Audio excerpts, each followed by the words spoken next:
क्या आप जानते हैं कि वो देश जो कभी तेल की एक बूंद के लिए तरसता था, आज दुनिया के सबसे बड़े तेल भंडारों में से एक बन सकता है। ये कोई कल्पना नहीं बल्कि इजराइल की वास्तविकता है। दशकों तक इजराइल को एक ऐसा राष्ट्र माना जाता था जिसे प्रकृति ने तेल और गैस से वंचित रखा।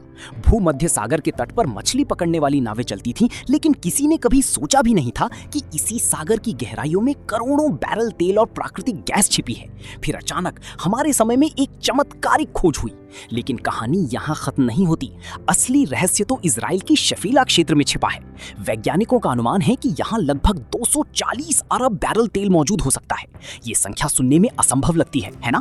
तुलना करें तो सऊदी अरब, जो दुनिया का तेल साम्राज्य माना जाता है, उसके पास लगभग 260 अरब बैरल है। क्या इजराइल वाकई उस स्तर तक पहुंच सकता है? और फिर है मृत सागर, पृथ्वी का सबसे निचला स्थान। ये कोई साधारण झील नहीं बल्कि खनिजों का एक अद्भुत खजाना है। यहाँ का पानी, यहाँ का नमक, यहाँ से निकाला जाने वाला यूरेनियम, सब कुछ अमूल्य है। कुछ विशेषज्ञ तो ये तक कहते हैं कि मृत सागर की कुल संपत्ति की तुलना अमेरिका, ब्रिटेन और फ्रांस की कुल दौलत से भी नहीं की जा सकती।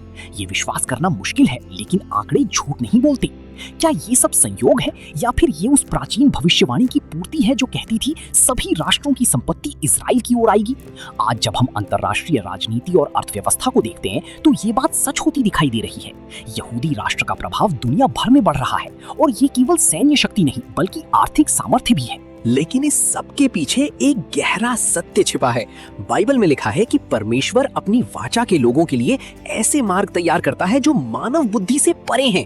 इजराइल का ये आर्थिक परिवर्तन केवल संसाधनों की खोज नहीं बल्कि एक आध्यात्मिक संकेत है। ये हमें याद दिलाता है कि जब परमेश्वर किसी राष्ट्र को आशीष देता है तो वो प्रकृति के नियमों को भी बदल देता है। क्या आपने कभी सोचा है कि ये सब हमारे समय में ही क्यों हो रहा है? शायद ये एक संदेश है कि इतिहास के पन्ने फिर से लिखे जा रहे हैं और हम उसके गवाह हैं।